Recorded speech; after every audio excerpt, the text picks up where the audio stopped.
Assalamualaikum warahmatullahi wabarakatuh. Waalaikumsalam warahmatullahi wabarakatuh. Alhamdulillahirrabbilalamin. Pada kesempatan pagi hari ini, kita Perwira Ilnusa Petrofin bisa kembali hadir dalam rangkaian acara PBB yang ke-64 ya, di mana pada kesempatan kali ini kita akan mendapatkan tausiah dari Ustadz Das'at Latif. Tapi sebelum kita menuju acara inti, alangkah lebih baiknya terlebih dahulu kita tundukkan kepala dan berdoa sehingga acara ini bisa berjalan dengan baik dan lancar dan mendapatkan manfaat dan hidayahnya untuk kita semua. Oleh karena itu kita minta ke perwira Ilnusa semua untuk bisa menundukkan kepala. Dimulai.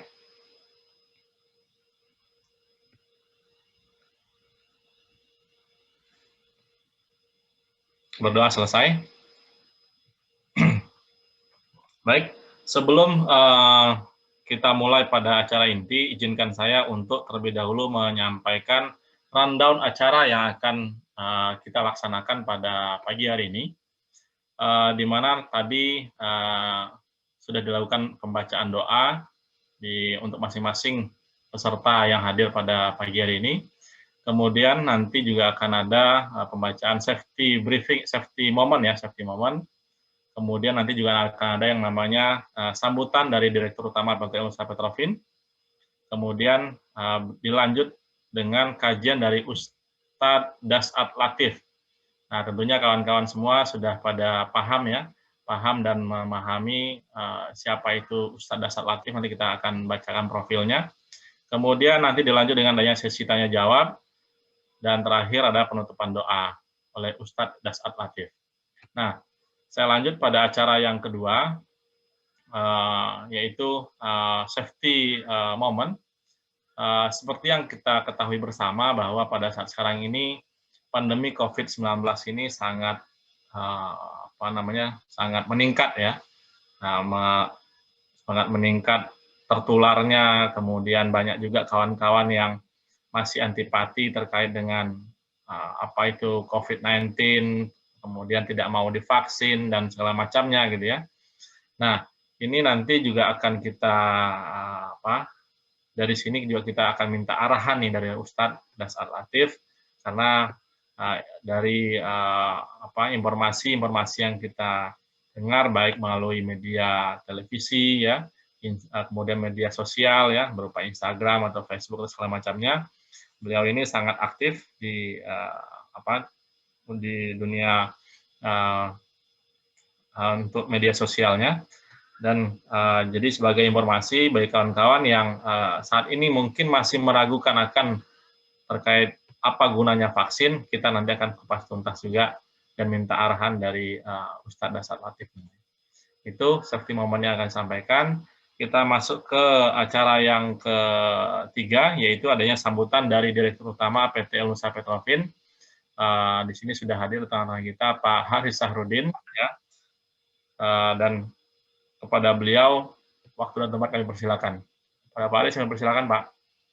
Baik, terima kasih Pak Irfando. Terima kasih, Pak. Mohon maaf ini masih background-nya belum diganti. Baik, bismillahirrahmanirrahim. Assalamualaikum warahmatullahi wabarakatuh. Pertama, yang kami hormati Pak Ustadz Das'at Latif yang saya kira kita semua tahu dan mengagumi beliau, dan juga yang kami hormati rekan-rekan BOD, Pak Nur, Pak Dewo, dan rekan-rekan seluruh manajemen dan seluruh perwira Ilnusa Petrofin dimanapun berada. Jadi Pak Ustadz ini kami alhamdulillah area kerja kita meliputi di luar Jawa, kecuali Pulau Jawa, hampir seluruh daerah-daerah kita ada di sana, termasuk di Makassar dan seluruh di Sulawesi.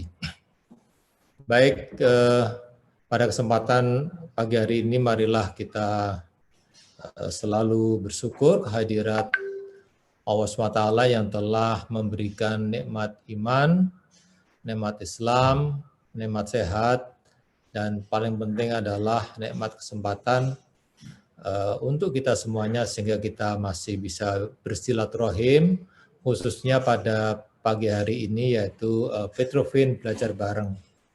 Izin Pak Ustadz, jadi kami ini Indonesia Petrofin ini perusahaan anak perusahaan dari Indonesia dan cucu dari perusahaan Pertamina, dan kami diberikan kepercayaan untuk mendistribusikan BBM dari storage-nya Pertamina ke seluruh SPBU, termasuk di seluruh Sulawesi.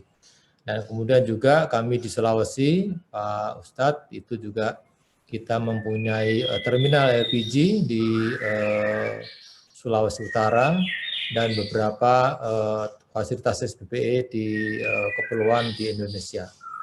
Nah, ini tentu saja kami mohon doanya Ustadz, jadi kami ini sejak pandemi itu tidak ada alasan kita tetap harus bekerja yang di lapangan, sehingga setiap hari kurang lebih kita mobil yang kita kelola, mobil tangki ini berjalan di jalan seluruh wilayah di luar Jawa sebanyak 1.700 dengan kurang lebih 3.500 awak mobil tangki. Nah, ini memang mereka harus berinteraksi apapun kondisinya, waktu untuk COVID, tidak COVID, kita harus menjamin ketersediaan BBM di tengah masyarakat semua. Karena ini penting untuk kehidupan jalannya roda kegiatan di masyarakat dan ekonomi. Nah, untuk itu pada kesempatan hari ini perlu kami diberikan pencerahan, Ustadz, supaya kita ini sebagai manusia biasa yang kadang-kadang imannya naik turun, bahkan cenderung turun, itu kekhawatiran kadang-kadang kita berlebihan di dalam menghadapi persoalan-persoalan seperti pandemi COVID ini. Nah, untuk itu mohon pencerahannya supaya kita dan seluruh karyawan Indonesia Petrofin ini bisa lebih tenang, bisa lebih apa yang harus kita lakukan di situasi COVID seperti ini. Kemudian juga hikmah-hikmah apa yang bisa kita ambil Pak Ustadz di situasi kondisi ini yang memang banyak sekali kolega kita, sahabat kita yang sudah mendahului kita dengan proses yang sangat cepat. Nah, ini di tengah-tengah kita harus bekerja keras untuk menyalurkan BBM dan kegiatan lainnya di bisnis kami. Bagaimana juga kita dari sisi spiritual ini juga memperoleh ketenangan dan langkah-langkah yang untuk perbaikan ke depan, khususnya bekal kita di akhirat. Saya kira demikian Pak Arifando, sekedar pembukaan dari kami. Sekali lagi kami doakan semoga Pak Ustadz ini yang sedang viral dan follow-nya banyak sekali, termasuk saya Pak. Ini Ustadz bisa menyampaikan dengan suasana yang situasi serba tegang seperti ini dengan santai. Kita juga senyum, tapi juga habis senyum kita juga merenung. Ini paling penting Pak. Jadi semua yang penting itu dalam siar menurut saya itu bisa diterima dulu sehingga Ustadz lebih mudah sekali untuk menyampaikan misi dan visinya di dalam pemahaman mengenai agama ini. Jadi saya kira kita doakan teman-teman sekalian supaya Ustadz ini selalu diberikan kesehatan, semangat, kekuatan, serta kemudahan, dan terus diterima di tengah masyarakat. Sekian dari saya. Wabillahi taufiq wal hidayah. Wassalamualaikum warahmatullahi wabarakatuh. Terima kasih. Waalaikumsalam warahmatullahi wabarakatuh. Terima kasih Pak Haris Harudin selaku Direktur Utama PT Indonesia Petrofin atas sambutannya Pak, dan juga terima kasih kepada Dewan BOD yang juga hadir pada kesempatan pagi hari ini, rekan-rekan manajemen, serta semua perwira Indonesia Petrofin yang dicintai oleh semua keluarganya pasti ya. Baik, kita lanjut pada sesi berikutnya, yaitu adalah penyampaian tausiah ya. Sebelum Ustadz Dasar Latif ingin menyampaikan tausiah, izinkan saya terlebih dahulu Ustadz membacakan sedikit saja tentang Ustadz, biar kawan-kawan ini tahu nih ya, siapa Ustadz Dasar Latif. Walaupun sebenarnya Ustadz ini adalah Ustadz yang sudah cukup sangat terkenal Ustadz. Kenapa saya bilang sangat terkenal? Karena channel YouTube-nya aja ada 1,62 1,62 juta subscriber. Kemudian Instagramnya juga sebesar 952 follower, dan viewernya juga lebih dari 138 juta. Itu pun diupdate pada Februari 2021. Kalau sekarang pastinya jauh lebih banyak daripada hal tersebut. Nah, jadi di tengah-tengah kita ini sudah hadir kawan-kawan ya, perwira usaha semua, Ustadz Dr. Haji Dasat Latif, Sarjana Sosial, Sarjana Agama, MSI, PhD. Jadi kalau misalnya dilihat dari gelarnya sudah sangat panjang ya, pasti ilmu yang akan diberikan juga pada kita semua, insya Allah makin bermanfaat dan berkah tentunya. Nah, beliau ini lahir di Bungi, yaitu kalau saya nggak salah Bungi ini salah satu daerah di Sulawesi Tenggara ya Ustadz ya. Nah, ini nanti kawan-kawan yang ada di Sulawesi, nanti bisa nih untuk bersilaturahim dengan Pak Ustadz. Nah, kalau beliaunya ada, kalau tidak ya kata Ustadz beleng-beleng ini kata Ustadz ya. Mohon izin Ustadz, ambil istilahnya Ustadz yang sangat terkenal itu Ustadz. Kemudian beliau juga aktif ya di organisasi mulai dari SMP sampai Dewan Pengurus Masjid Agung Sunda Kelapa juga, Dewan Kehormatan DPP, dan sangat aktif juga di beberapa riwayat pekerjaan juga kita lihat beliau ini adalah salah satu beliau ini adalah CEO ya untuk PT Gelora Indah Perdana. Kemudian dosen yang aktif untuk beberapa universitas dan sekolah tinggi. Dan yang paling menarik ini adalah terkait dengan riwayat dakwah beliau serta jadwal ceramah yang telah diterbitkan baik melalui buku, DVD, VCD gitu ya.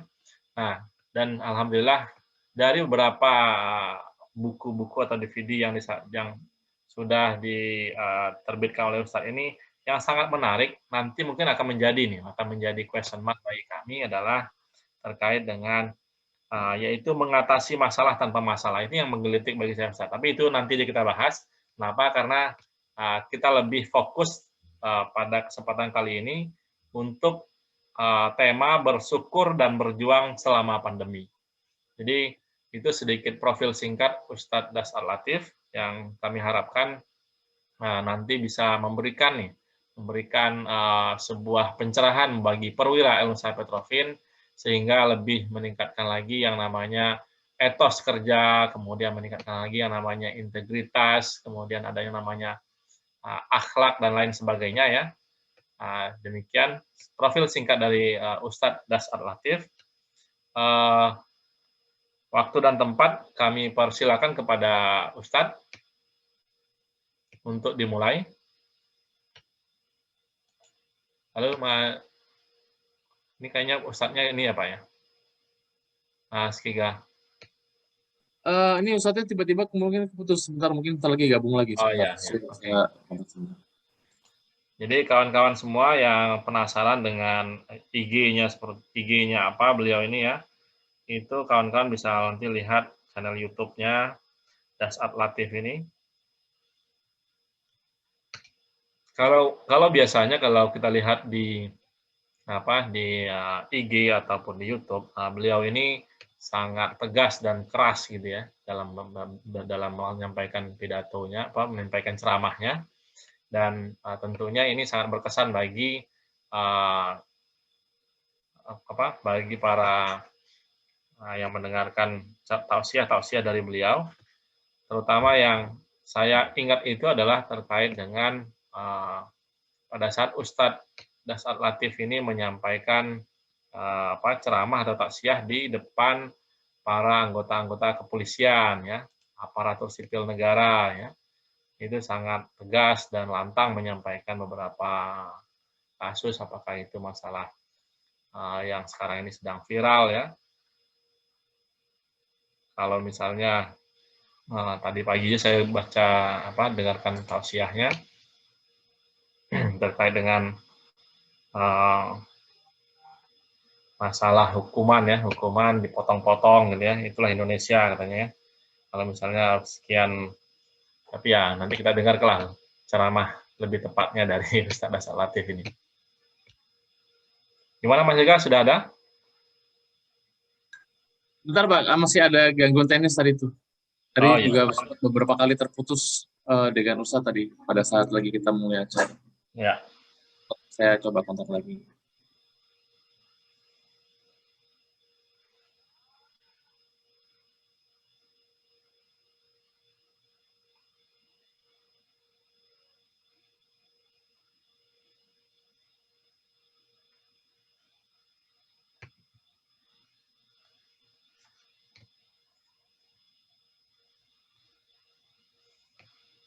Baik kawan-kawan perwira Nusa Petrofin yang sudah hadir ya, silakan untuk dapat mengisi absensi.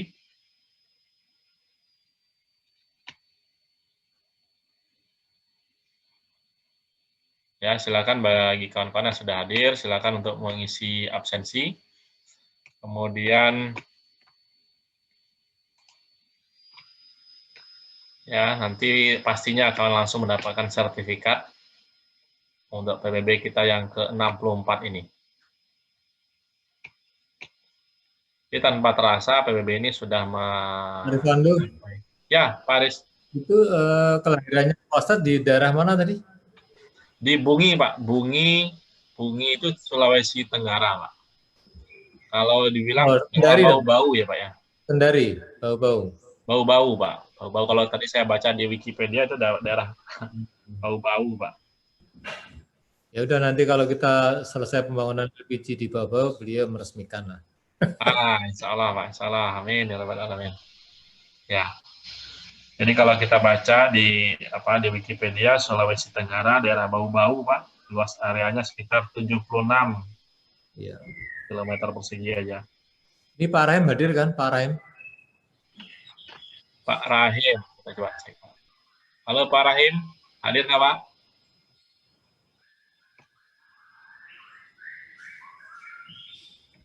Belum Mas Rifando. Belum ya. Ini Pak Rifando, saya ya, Pak jadi ingat Pak almarhum Pak Freddy ya. Pak Ferdi, yang mantan komisaris Petrofin dan Direktur Utama Patraniaga ya. Ya. Ingat banget, pertama kali lah beliau yang mengenalkan saya Ustadz Das Latif ini, itu di dalam pesawat gitu ya. Di dalam pesawat saya berdampingan menuju Lampung. Peresmian itu Pak Rifando. Ya, Pak. Storage DPPU. Nah, di dalam pesawat tersebut terasa ditunjukkan gitu videonya Pak Ustadz, itu waduh bagus banget. Nah, setelah itulah saya sering kirim-kiriman mana yang saya dapat duluan. Ya. Saya ngirim ke Pak almarhum Pak Ferdi. Ya. Pertama kali saya dikenalkan adalah oleh Pak Ferdi. Jadi kita doakan. Ya. Dan Pak, kita kirim Al-Fatihah ya Bapak sekalian. Ya. Pak Ferdi jasanya untuk Nusa Petrofin. Ya. Banyak sekali nanti kapan-kapan saya cerita gitu ya, dan kita kirim Al-Fatihah lah ya kesempatan pagi hari ini untuk Pak Ferdi, kemudian untuk Pak Wedi, untuk teman-teman kolega kita yang sedang mendengar kita kirim Al-Fatihah ya. Terima kasih. Ya.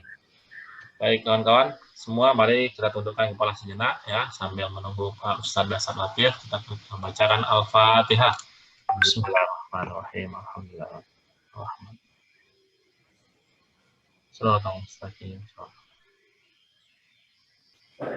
Amin ya rabbal alamin. Alhamdulillah ya rabbal alamin. Langsung Pak, ini memang berkat Al-Fatihah. Ustadz Das Latif sudah langsung hadir di tengah-tengah kita nih Pak. Alhamdulillah.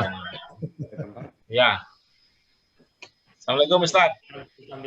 Waalaikumsalam warahmatullahi wabarakatuh. Alhamdulillah sudah bisa kembali hadir di tengah kami Ustadz. Baik. Tadi saya sudah bacakan profil singkat Ustadz. Kemudian saya juga sudah berdiskusi dengan Pak Haris tadi bahwa kami dari manajemen Nusa Petrofin dan para perwira Nusa Petrofin nanti seperti sampaikan Pak Haris selaku direktur utama tadi, jika kita selesai melakukan pembangunan terminal LPG ataupun BBM nanti di daerah Bau-bau, mohon izin kehadiran Ustadz untuk meresmikan. Ya Ustadz. Ya. Baik, waktu dan tempat kami persilakan kepada Ustadz. Dipersilakan Ustadz. Assalamualaikum warahmatullahi wabarakatuh. Alhamdulillahi rabbil alamin wa bihi nasta'inu ala umurid dunya waddin. Asyhadu an la ilaha illallah wa asyhadu anna Muhammadan abduhu wa rasuluh. Allahumma salli ala sayyidina Muhammad wa ala alihi wa sahbihi ajma'in. Amma ba'd. Faqad qala Allah Subhanahu wa ta'ala fi Kitabil Karim. Bismillahirrahmanirrahim. A'udzu billahi minasyaitonir rajim. Bismillahirrahmanirrahim. Ya ayyuhalladzina amanu taqullaha haqqa tuqatih wa la tamutunna illa wa antum muslimun. Wahai orang-orang yang beriman, bertakwalah kalian kepada Allah dengan sebenar-benarnya takwa dan janganlah kalian mati kecuali dalam keadaan beragama Islam. Wa qala idzan bismillahirrahmanirrahim. Ya ayyuhalladzina amanu dukhulu fis-silmi kaffatan wa la tattabi'u khutuwatis syaitan innahu lakum aduwwum mubin. Wahai orang-orang yang beriman, masuklah engkau ke dalam Islam secara sempurna dan janganlah engkau ikuti langkah-langkah setan karena sesungguhnya setan itu musuh yang nyata bagi kalian. Wa qala idzan bismillahirrahmanirrahim. Innallaha wa malaikatahu yusalluna 'alan nabi. Ya ayyuhalladzina amanu sallu 'alaihi wa sallimu taslima. Sesungguhnya Allah dan para malaikatnya bersalawat kepada Rasulullah Muhammad SAW, maka wahai orang-orang yang beriman, bersalawatlah kalian kepada Rasulullah dengan sebaik-baik salawat. Shadaqallahul Azim, maha benar Allah dengan segala firman-Nya. Ibu bapak, saudara-saudara sekalian yang saya hormati. Usia 6 bulan dalam kandungan, bapaknya sudah wafat. Setelah dilahirkan, baru 2 hari bersama ibunya, dibawa ke kampung untuk disusui oleh ibu susunya, Halimatus Sa'diyah selama 4 tahun. Usia 4 tahun, beliau kemudian diambil kembali oleh ibunya ke Mekah, dan pada saat usia beliau 6 tahun, beliau ibunya mengajaknya untuk ziarah ke makam almarhum bapaknya. Dari Mekah, waktu itu namanya Hijaz, kemudian ke Yastrib, yang karena sekarang kita kenal Madinah. Setelah pulang dari ziarah kubur di sebuah desa yang bernama Desa Abwa, wafat ibunya usia 6 tahun. Kemudian melanjutkan perjalanan bersama pembantunya, budaknya waktu itu, melanjutkan ke Mekah. Sampai di Mekah diambil oleh kakeknya. Diambil kakeknya usia 6 tahun, dan usia 8 tahun wafat lagi kakeknya, Abdul Muttalib. Setelah wafat kakeknya diambil oleh pamannya bernama Abu Thalib. Dipelihara oleh pamannya, dan pada usia 12 tahun beliau sudah ikut perang. Waktu itu bukan perang agama, tapi perang antar suku. Dan tugas beliau pada saat itu adalah mengumpulkan anak-anak panah. Usia 13 tahun beliau mulai berdagang. Dagangnya dari Mekah ke Syam. Bapak bisa bayangkan, Makkah ke Syam waktu itu, jangan berpikir naik mobil, apalagi naik pesawat. Naik apa pada saat itu berdagangnya antar negara, melewati padang pasir, tidak ada tumbuhan, padang pasir, tidak ada sungai yang bisa dilewati untuk singgah minum, padang pasir, naik onta, usia 13 tahun. Di usia beliau kemudian 25 tahun, beliau kemudian menikah dengan seorang janda bangsawan Makkah yang lebih tua dari beliau, dan dua kali janda, dan menikah dengan Siti Khadijah. Siti Khadijah kemudian memberikan 6 anak beliau. Tapi dari 6 anak beliau ini kemudian ditambah lagi 6 anak beliau, 5 wafat usia muda. Dan hanya 1 yang beliau mendapatinya sampai menjadi nabi. Kemudian ada anak beliau yang terakhir namanya Ibrahim, wafat pula anaknya. Jadi 7 anak Rasulullah Muhammad SAW, 6 diantaranya dilihat mata kepala anaknya wafat di usia muda. Usia 40 tahun. Menjadi nabi dan rasul. Setelah nabi-nabi diangkat menjadi nabi dan rasul, cobaan dan tantangan kehidupan semakin kencang. Dimusuhi, diancam untuk dibunuh. Siapa yang mengusirnya dari kampung halamannya? Bukan orang lain, tapi keluarga dekatnya. Salah satu di antaranya adalah Abu Lahab dan istrinya, menteror secara fisik, menteror secara mental, diusirnya dari kampung halamannya setelah kemudian pindah ke Madinah. Sampai di Madinah, apakah beliau selesai masalah dalam hidupnya? Makin banyak lagi masalah dalam hidup beliau. Perang demi perang dia lalui. Bahkan dalam rumah tangga, beliau pernah difitnah Aisyah radhiyallahu anha selingkuh. Dalam keuangan rumah tangga, beliau termasuk orang yang miskin. Sehingga beliau pernah Hasan Hussein, cucu beliau, kelaparan sampai pucat karena 3 hari 3 malam cuma minum air zam-zam dan berapa cubitan roti. Baginda Muhammad sallallahu alaihi wasallam, manusia kekasih Allah, ibadahnya tidak ada yang melebihi ibadahnya di sini. Tidak ada. Tiap malam tahajud, Senin Kamis beliau puasa, tidak pernah bicara kasar, tidak pernah ngambil hak orang lain, tidak pernah menyakiti orang. Tapi apakah hidup beliau mulus? Apakah hidup beliau tidak ada cobaan? Cobaan demi cobaan beliau hadapi. Tapi alhamdulillah, dalam tekanan dan penderitaan hidup seperti itu, tidak pernah saya mendapati informasi Nabi galau, Nabi stres, Nabi update status, berhenti jadi Nabi dan Rasul. Nabi katakan, deh capeknya jadi Nabi, deh berhenti saya, angkat tangan, Tuhan saya pensiun jadi Nabi. Tidak pernah. Rumah beliau kecil, begitu kecilnya, digambarkan dalam hadis, beliau kalau sholat berjamaah dengan istrinya, kaki beliau menyentuh kepala istrinya. Kalau berdiri sholat tahajud di malam hari, kepala beliau menyentuh langit-langit rumahnya. Tapi dalam keterbatasan rumah kecil seperti itu, tidak pernah kita mendengarkan Nabi stres. Beliau makan dari bibirnya mengucapkan, baiti jannati, rumahku laksana surga bagiku. Penderitaan dan penderitaan. Mana ada manusia yang diciptakan seperti cintanya Allah kepada hamba ini. Coba lihat, dalam kehidupan sehari-hari, hampir seluruh nama-nama Allah, di sampingnya pasti ada nama Muhammad sallallahu alaihi wasallam. Ketika nama Allah disebut, biasanya beriring dengan itu disebut pula nama Muhammad sallallahu alaihi wasallam.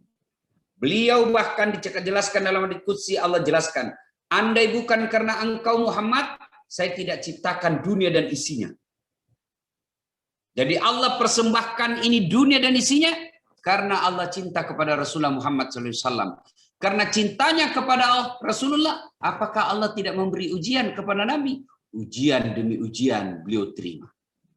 Nah, saya ingin menanyakan kepada saudara-saudaraku yang hadir di tempat ini. Mohon izin Pak Dirut, Pak Aris, ada ndak di sini? Ayo angkat tangannya. Ada ndak kira-kira di sini yang usia 6 bulan dalam kandungan sudah wafat bapaknya? Ada kira-kira? Ada ndak di sini yang hadir acara ini masih 6 bulan dalam kandungan sudah wafat ibunya, bapaknya? Ada yang lahir sudah yatim piatu? Taing Pak Ustadz. Nauzubillah min dzalik kan? Ya, tidak ada orang penderitaan seperti Nabi. Tapi Nabi tidak pernah kita dengar galau. Kita, aduh, baru kena wabah seperti ini, fitnah kiri kanan. Baru dirumahkan, waduh kenapa saya dirumahkan? Syukur kok itu masih dirumahkan. Berapa banyak orang dikuburkan, bos? Ayo, kenapa hidupku banyak cobaan, Ustadz? Ya memang hidup banyak cobaan. Kalau sedikit namanya cobain. Ya pastilah banyak. Siapa kok cowok tidak mau dicoba? Siapa kok? Nabi Muhammad manusia mulia. Tidak ada dosanya. Coba lihat sejarah para nabi. Nabi Adam alaihissalam. Berapa tahun berdoa baru dipertemukan dengan Siti Hawa? Berapa tahun? 200 tahun, bos, baru dipertemukan istrinya. Nabi Musa, berapa tahun? Akhirnya Allah kabulkan supaya diselamatkan ini Bani Israel. Berapa tahun? Lebih 60 tahun. Baru Allah kabulkan doanya. Nabi Zakaria, Berapa tahun berdoa supaya dikasih anak? Berdoa mulai dari usia 21 tahun, 80 tahun umurnya baru dikasih anak. Coba, Nabi Muhammad SAW, kiblat di Aqsa waktu itu, beliau berdoa kepada Allah, ya Allah pindahkan kiblat kami ke Mekah. Berapa lama dia berdoa Rasulullah? 18 bulan. Baru Allah kabulkan. Kamu supir tangki baru berdoa pagi, mau kau dikabulkan besok. Baru kau tukang tipu. Nggak sholat. Nah, mana bisa? Nah, saudaraku, ketika ada wabah seperti ini, maka pilihan kita tidak boleh jauh dari Allah Subhanahu wa Ta'ala. Apa susahnya Allah memenangkan Nabi dalam perang Uhud? Apa susahnya Allah menghancurkan orang-orang yang menghina Nabi di Taif?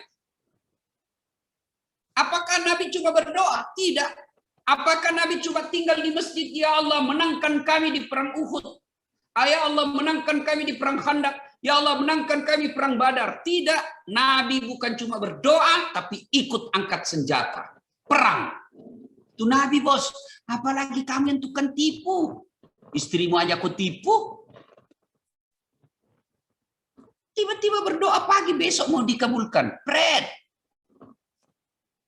Nah, ketika ada wabah seperti ini, takarrub ilallah, dekatkan diri kepada Allah. Bagaimana cara mendekatkan diri kepada Allah? Tidak cukup dengan berdoa saja. Tidak cukup dengan berdoa. Saya kasih contoh paling sederhana. Berdoa, ya Allah, berikan saya kekayaan, lunasi utang-utangku, murahkan rezekiku. Kira-kira itu duit Allah langsung jatuh dari langit-langit. Bapak berdoa di masjid, ya Allah murahkan rezekiku, ya Allah tambahkan rezekiku. Kira-kira itu kau berdoa 24 jam di masjid, turun itu uang dari langit-langit. Itu film karton bos. Tidak mungkin. Kau berdoa, ya Allah bukakan pintu jodohku. Tapi kau cuma tinggal di rumah, tidak pergi kau cari cewek. Mau datang itu jodoh. Tidak, kau harus kejar itu cewek. Maka kata Imam Ali karamallahu wajah, Ali bin Abi Thalib menjelaskan, siapa yang berdoa tapi tidak disertai dengan ikhtiar, maka sesungguhnya ibarat panah tanpa busur. Bapak punya busur, punya anak panah anaknya. Bisa enggak dipakai kalau tidak ada busurnya, Pak? Panah tanpa busur tidak efektif. Begitu juga doa tanpa ikhtiar tidak akan efektif. Nah, sekarang ada wabah. Namanya COVID-19. Corona. Keren betul namanya, Pak. COVID-19. Tapi sangat menakutkan. Sampai nenekku di kampung dia bilang kurang ngajar ini COVID. Andai saja saya bisa lihat, dia bilang mana itu COVID. Diambil badiknya. Mana itu COVID. Saya hadapi. Kurang ngajar ini COVID. Setengah mati, pengantin dibatalkan, maulid dibatalkan, sholat Jumat dibatalkan. Mana kok COVID? Saya bilang, sadar-sadar nih, ini COVID bukan tampak di depan mata. Kalau tampak di depan mata, gampang kita hadapi. Dia datang dari depan, kita lari ke belakang. Dia datang dari belakang, kita lari ke depan. Tapi ini COVID tidak jelas dari mana dia serangannya. Tidak nampak oleh mata. Maka tidak boleh putus asa. Nah, berdoa kita, doanya wa'afiatan fil jasadi. Ya Allah, berikan kami afiat, lindungi kami dari wabah ini. Tapi bos, tidak cukup hanya berdoa. Tidak cukup hanya tinggal di masjid minta kepada Allah. Tidak cukup hanya minta talam tahajud. Tidak. Caranya kata Nabi, ikhtiar kok. Apa ikhtiarnya? Nabi katakan, kalau kau mengetahui suatu daerah ada wabah di dalamnya, maka jangan kau masuk ke daerah itu dan orang yang ada di dalam itu jangan keluar. Itu salah satu ikhtiar yang kemudian orang bule menamakannya dengan lockdown, bukan lauk pauk. Lockdown. Nah itu Nabi sudah dapat itu, sudah lama itu Nabi tahu. Cuma orang bule yang amalkan. Kita lockdown setengah-setengah. PPKM, pelan-pelan kami mati. Itu kata orang, bukan saya yang bilang. Kan? Nah, lockdown. Kemudian lagi, apalagi ikhtiarnya kata Nabi. Kalau kau melihat wabah, maka seolah-olah kau melihat singa. Bagaimana kalau Bapak lihat singa? Ini kan bapak-bapak ini semua saya lihat ini singa semua ini. Pak Haris, Pak Rifando, ini singa-singa semua ini. Kalau di kantor, tapi kalau sampai di rumah Hello Kitty.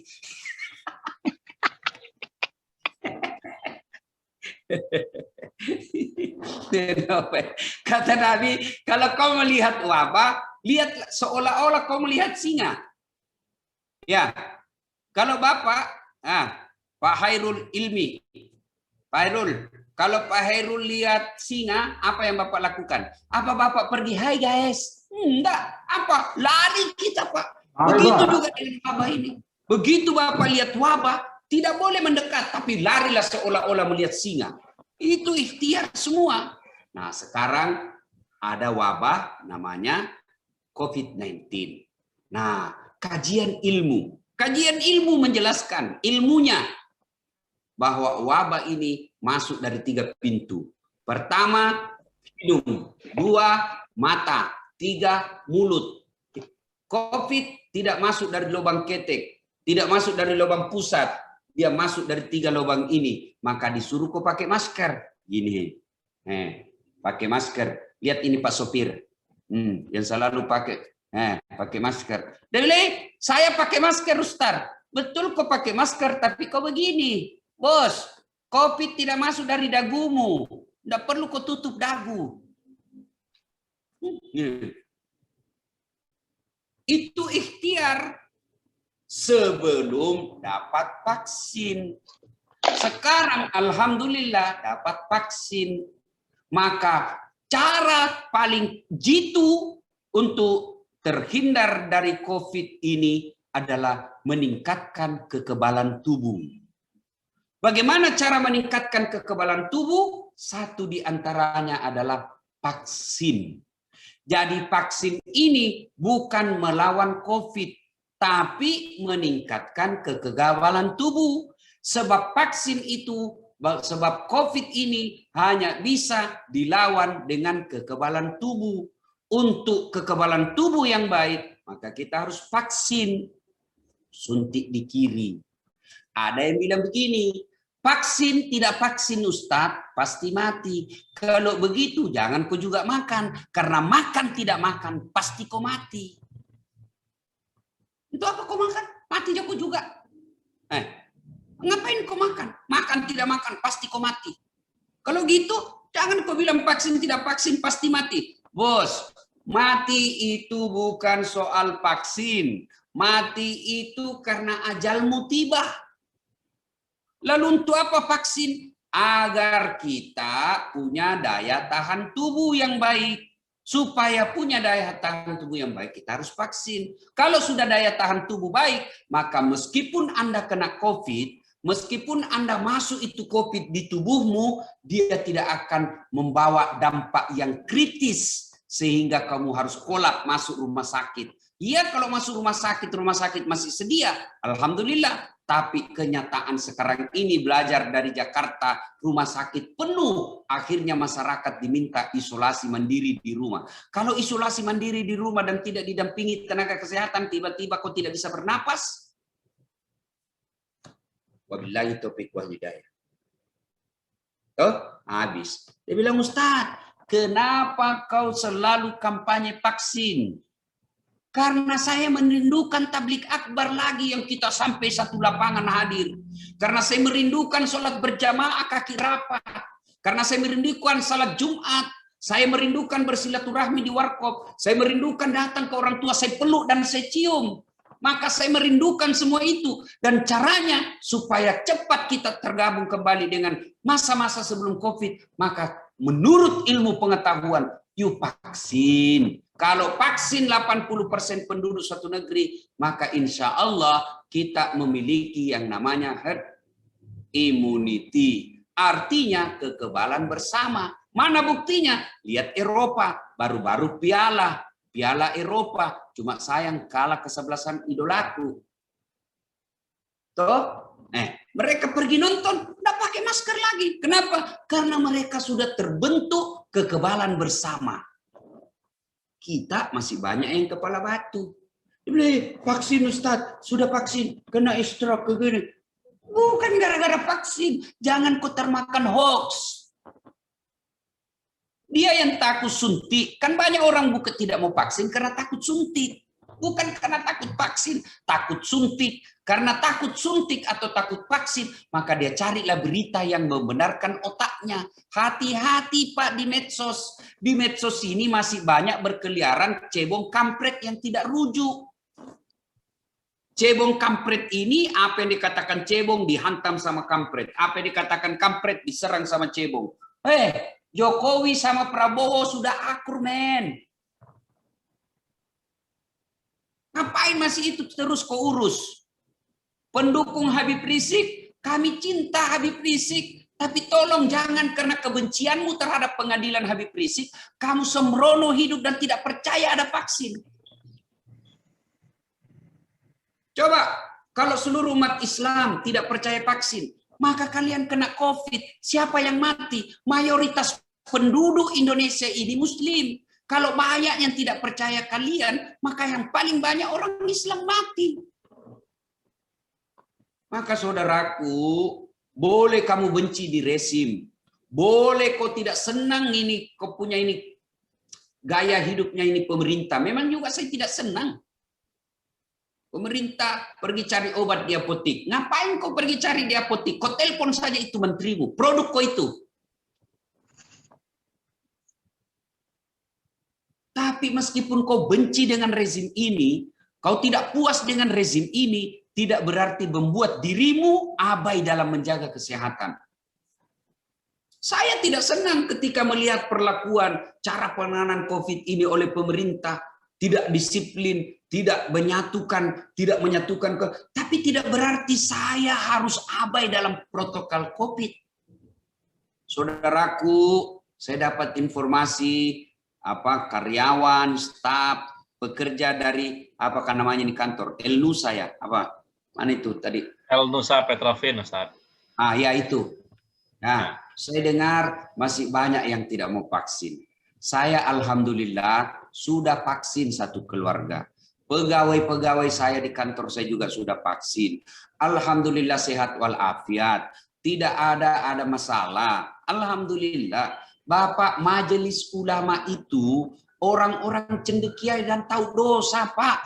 Tidak mungkin dia berikan halal itu vaksin kalau memang membunuh umat Islam. Tidak mungkin.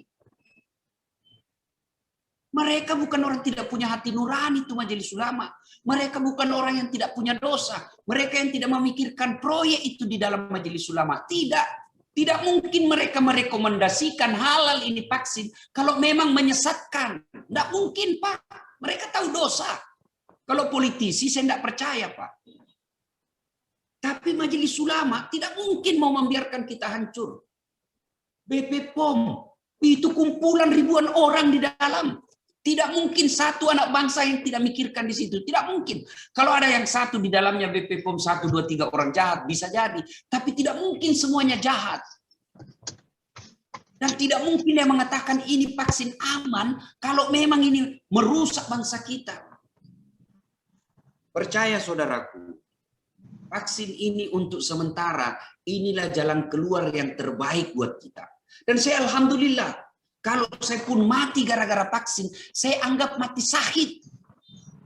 Misal saya mati gara-gara vaksin, lalu heboh, viral, lalu diteliti kembali efek vaksin itu. Maka vaksin itu kemudian dia pelajari kembali. Matiku, mati penuh makna karena orang akan mengkaji kembali akibat dari vaksin itu. Manfaat hidup saya.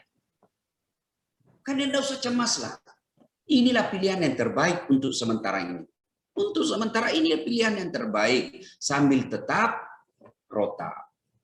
Nah, ada yang bilang, Ustadz, sudah vaksin masih ada kena COVID. Betul 100%. Itu kawan saya juga begitu. Bahkan dia 2 kali kena COVID.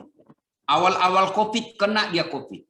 Tapi beberapa hari yang lalu, kemarin dia WhatsApp saya. Kena lagi COVID dia.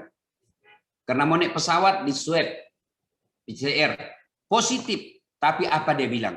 Ustadz, alhamdulillah, setelah saya vaksin, efek dari vaksin itu membuat saya kena COVID ini tidak menderita. Dibanding saya kena pertama yang sebelum saya vaksin, 8 hari saya demam, 5 hari hilang penciuman saya. Selama saya sakit, makan tidak ada saya rasa, tidak ada enak. Pusing, sakit kepala berhari-hari. Tapi sekarang setelah saya dinyatakan positif sebab saya sudah vaksin, alhamdulillah penciuman saya normal, makan saya enak, cuman saya demam semalam, setelah itu sembuh. Alhamdulillah. Maknanya Bapak kalau kena vaksin, kalau sudah vaksin, kena COVID, efeknya tidak separah dengan kalau tidak vaksin. Itu yang kita harapkan. Maka saudara-saudara sekalian, tidak usah cemas. Selain berdoa, ya Allah, lindungi saya dari penyakit ini, lindungi dari COVID ini. Tidak cukup hanya itu, tapi harus ada ikhtiar. Ikhtiarnya adalah pakai masker, jaga jarak, hindari kerumun, pola hidup sehat, jaga imun. Nah, ini ibu-ibu ada yang hadir di sini kan? Kalau suamimu mau bagus imunnya, jangan kau suka periksa HP-nya. Karena itu kalau diperiksa juga HP itu juga membuat imun kita tertekan. Nah, ya. Nah, kemudian Bapak Ibu sekalian, yang paling penting lagi segera vaksin. Saya di Makassar lagi menggalakkan 2 hari ini, makanya singkat saja saya ceramah karena ada janji saya dengan Kapolda pukul 10 ini. Nah, kita sosialisasi vaksin. Alhamdulillah di Makassar sejak kemarin saya punya program 10.000 vaksin untuk Kota Makassar. Alhamdulillah belum dieksekusi sudah habis pendaftar, 10.000 sudah daftar. Nah, coba bayangkan, kalau 10.000 yang sudah vaksin itu, tiba-tiba ada yang kena dan meninggal, ya kok itu Ustaz, sudah vaksin meninggal? Ya pastilah tidak mungkin dalam 10.000 orang itu tidak ada yang tiba ajalnya. 10.000 itu bukan orang sedikit. Di kampungku saja cuma 1.000, setiap bulan ada yang meninggal, apalagi 10.000. 10.000 pastilah ada yang tiba ajalnya. Bukan karena vaksin, tapi tiba ajalnya. Orang Bugis bilang, letuk nih jalanna, narapi tunna mate. Artinya. Bukan karena vaksin, tapi memang sudah tiba ajalnya. Nah, Bapak Ibu Saudara-saudara sekalian, doa penting, ikhtiar juga sangat penting.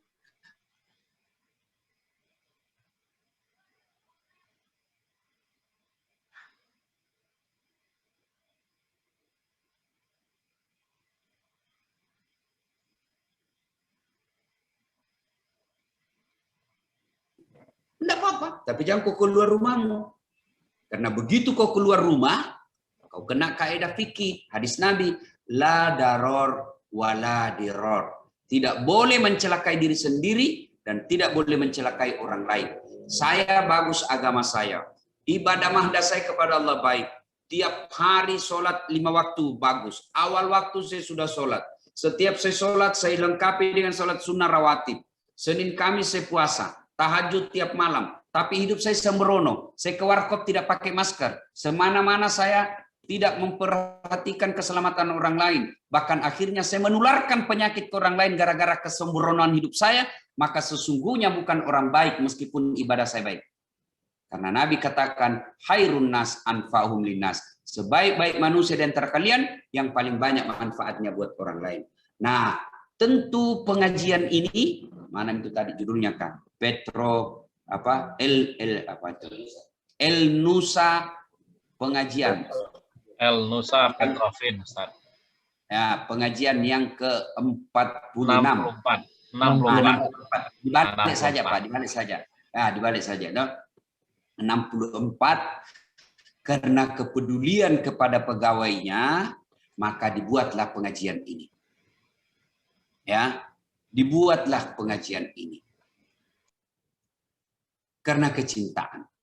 Jadi sambut niat baik dan upaya baik dari manajemen tempat kita bekerja dengan acara ini. Berapa banyak perusahaan besar belum tentu mau membuat pengajian. Kadangkala ada perusahaan menganggap pengajian itu tidak produktif dan buang-buang waktu. Tapi alhamdulillah tempat Bapak semua bekerja. Bukan cuma peduli gajinya Bapak, tapi juga peduli keimanannya Bapak. Karena biar Bapak punya deposito banyak, tapi imanmu tidak bagus, hidupmu paling enak di dunia 60-70 tahun. Tapi masuk ke kubur,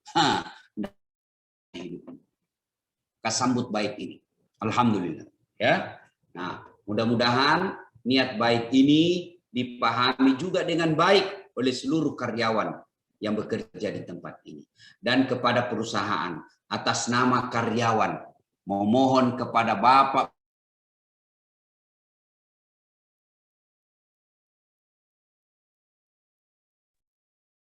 pengambil keputusan. Bagi-bagi. Kalau selalu dibagi untungnya itu perusahaan, maka karyawan akan menjadi pelindung dan penyelamat perusahaan kita. Percaya itu. Ya, pegawai, karyawan, perusahaan, manajemen, sebuah diri kata Nabi. Seperti badan ini. Apabila satu sakit, yang lain ikut merasakan. Tangan kanan sakit, tangan kiri menggaru. Tangan kiri yang gatal, tangan kanan yang bagaru. Begitulah mestinya perusahaan ini dengan manajemen dan pegawainya. Jangan ada sakwa sangka, jangan ada sangka buruk. Berbaik sangkalah dalam perusahaan ini, karena perusahaan inilah tempat Bapak Ibu mencari nafkah. Dan baik-baiklah kepada manajemen, karena Bapak bisa survive perusahaan, karena ada pegawai yang bisa bekerja. Karena biar hebat modal kalau tidak ada pegawai, bagaimana? Biar hebat pegawai kalau tidak ada yang mau pekerjakan, tidak. Saya kasih contoh, saya Dasat Latif. Hebat. Apa saya hebat? Bukan, karena saya punya penonton. Biar 2 jam saya berapi-api ceramah, di masjid hebat saya ceramah, tapi tidak ada yang nonton. Lewat orang, sudah lama itu sakit pada saat. Nah, begitulah hidup. Kita saling membutuhkan. Perusahaan membutuhkan karyawan, karyawan membutuhkan perusahaan, maka begitu cara pandang kita saling membutuhkan. Kalau cara pandang kita saling membutuhkan, maka tidak ada pelecehan dan meremehkan di antara dua belah pihak ini. Terima kasih. Saya berdoa kepada Allah Subhanahu wa taala. Mudah-mudahan perusahaan ini selalu berkah. Amin. Dan dilindungi oleh Allah Subhanahu wa taala. Terima kasih. Billahi taufiq wal hidayah. Assalamualaikum warahmatullahi wabarakatuh. Waalaikumsalam warahmatullahi wabarakatuh. Terima kasih banyak Ustadz, banyak masukan dan harapan yang tadi disampaikan. Mudah-mudahan ini memberikan pencerahan bagi kita semua Ustadz, terutama perwira Nusa Petrofin. Jika diizinkan Ustadz, masih ada waktu kalau Ustadz ya untuk satu boleh atau tanya pertanyaan. Dua Pertanyaan ya. Baik. Ya, silakan. Bagi kawan-kawan yang ingin bertanya, dipersilakan. Bisa dibuka ininya, mic-nya. Oke, Pak Lupus Mahendra. Dulu waktu saya SMA ada film namanya Lupus. Judulnya Lupus, lupa pulang sekolah. Oke, ada. Dari kawan-kawan manajemen ada yang mau disampaikan? Ada yang bertanya? Silakan. Baik. Ini ada yang pertama Ustaz. Saya bacakan aja Ustaz. Ya. Yang pertama ini mungkin dalam bahasa ini Ustaz ya, dalam bahasa Indonesianya, bagaimana hukumnya kalau vaksin tersebut ada kandungan zat haram Ustaz? Ini bagaimana? Dari kecil kita sudah paham bahwa daging babi hukumnya halal ketika kondisinya darurat. Pernah kan keluar fatwa MUI, ada vaksin yang diyakini, saya lupa namanya vaksin itu, yang di hasil risetnya vaksin tersebut mengandung unsur babi, tapi halal digunakan. Kenapa halal? Karena dia karena darurat, dia menjadi obat. Jelas. Kalau darurat, skalanya yang haram bisa jadi halal. Kalau kondisi darurat. Jelas. Muhammad Ibnu, ada yang mau tanya, Bos? Oke, silakan. Ya. Muhammad Ibnu atau Munandi Badas. Yang raise hand silakan itu. Ya.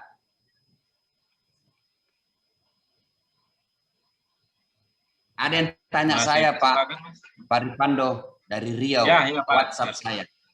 Ustadz, apa amalan supaya istri tenang di rumah, tidak suka ngomel dan ikhlas kita kawin lagi. Saya bilang, Pak, kalau saya tahu amalan itu, saya tidak kasih kamu, saya ngamalkan. Ya.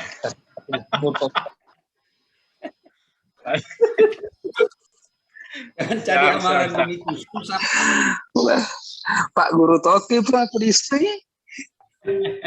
Yang kata ya. Izin Ustaz. Ya, Ustaz. Ya, Ini satu silakan. lagi, Ustaz. Kalau ada yang mau bertanya dan itu sifatnya rahasia pribadi, tidak enak ditanyakan di sini, boleh japri ke saya. 081 21 2-nya 5 kali 98. 081 21 2 98. Ya, silakan tulis di anunya supaya semua bisa nampak. Saya ulang 081 21 2-nya 5 kali 98. Ya, itu WhatsApp sekaligus telepon. Tapi sebaiknya kalau mau cepat saya jawab pakai SMS karena WhatsApp biasa bertumpu akhirnya saya tidak nampak. SMS bagus, ya. Cuma kalau SMS tolong jangan saya disuruh bayar. Karena kadang-kadang juga saya disuruh bayar, Pak. Nomor ini gagal mengirim pesan. Jika Anda setuju bayar 460 rupiah. Baik. Ini Pak Aris ada yang mau tanyakan, Pak Aris? Ya. Silakan, Pak. Baik, Assalamualaikum Ustadz. Waalaikumsalam Pak Dirut. Ya, Pak Ustadz, barangkali bisa diinfokan hadis-hadis dari Rasulullah yang terkait mengenai pengobatan terkait menghadapi atau perilaku-perilaku dan pengobatan terkait untuk menghadapi wabah seperti ini. Barangkali ada bisa sampaikan kepada kami, Pak Ustadz. Terima kasih. Ya, yang paling populer itu Pak Dirut, yang paling populer itu yang tadi dua, bahwa kalau kau melihat satu wabah di dalam kampung, jangan kau masuk, jangan kau keluar. Itu pertama, itu yang kemudian kita kenal dengan lockdown. Yang kedua, jika kau mengetahui suatu negeri ada wabah, seolah-olah kau melihat singa. Nah, seolah-olah melihat singa. Itu dua, itu yang paling populer. Kalau soal amalan ada saya dari hasil guru saya juga memberi, tentu kumpulan dari hadis yang dipelajari. Kemudian ini amalan ini namanya ru'ya diri, mengobati diri. Nah, ini bagus juga bukan hanya untuk orang COVID, tapi kita untuk mengobati penyakit jasmani dan rohani. Itu pertama, selesai sholat maghrib, Bapak sambil nunggu Isya itu membaca Al-Fatihah 40 kali berturut-turut. 40 kali berturut-turut itu artinya tidak ada jeda. Jangan sampai Bapak baca Al-Fatihah 13 kali lalu berWhatsApp lagi, menelpon lagi. Bukan itu yang dimaksud. Berturut-turut, tidak ada jeda. 40 kali. Setelah itu 40 kali berturut-turut tidak ada jeda membaca istighfarnya Nabi Yunus. La ilaha illa anta subhanaka inni kuntu minadh dhalimin. Itu 40 kali berturut-turut. Sudah itu membaca Qul huwallahu 3 kali, Qul a'udzu birabbil falaq 3 kali, Qul a'udzu birabbin nas 3 kali, baru salawat sebanyak 11 kali. Sudah itu maaf sebelumnya itu Bapak siapkan air di depan Bapak, lalu air itu ditiup. Lalu Bapak minum. Terima kasih. Ya. Nah, itu saya berikan beberapa orang yang kena COVID, amalan ru'ya diri, namanya mengobati dengan diri kita sendiri yang mengobatinya. Maka alhamdulillah dari semua yang saya kasih itu tidak ada yang sakaratil maut. Ya, tentu obat ini hanya jalan, selebihnya adalah kuasa Allah Subhanahu wa taala. Baik. Wallahu a'lam bishawab. Terima kasih Ustaz. Ya, terima kasih. Saya cukup sampai di sini Pak karena saya ada acara pukul 10. Saya persilakan Bapak Ibu yang mau bertanya silakan disampaikan di nomor saya itu. Itu nomor pribadi saya tidak punya admin, saya tidak punya manajer, silakan langsung sampaikan ke nomor itu 24 jam aktif. Silakan. Ya. Mudah-mudahan ada manfaat. Sebelum kita akhiri, mari kita berdoa.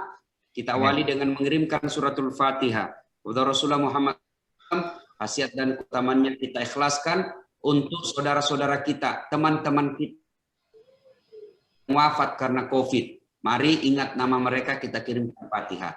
Ila hadratin Nabi Mustafa Muhammad sallallahu alaihi wasallam, summa khususil ruhil almarhum almarhumah. Al-Fatihah.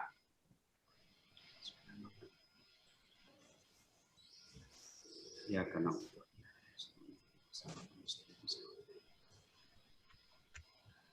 Amin. A'udzu billahi minasyaitonir rajim. Bismillahirrahmanirrahim. Allahumma shalli ala sayyidina Muhammad wa ala ali sayyidina Muhammad.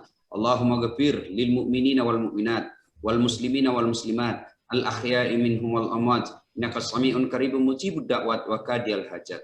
Ya Allah, Zat yang Maha membalas, balaslah segala kebaikan orang-orang yang telah mewakafkan waktu, harta dan ilmunya untuk kemajuan perusahaan ini. Angkat harkat dan martabatnya, wujudkan cita-citanya, bahagiakan keluarganya, dan jika kelak hadapkan dalam iman. Ya Allah, ya Rabbi, ya Karim, Zat yang melindungi segala hambanya. Di perusahaan ini kami bekerja dan mencari nafkah. Lindungi perusahaan ini, ya Allah. Rahmati segala penghasilannya, ya Allah. Lindungi dari orang-orang yang jahat dan selamatkan segala pegawainya, ya Allah. Ya Allah, ya Rabbi, ya Karim, Engkau yang Maha memberi rezeki.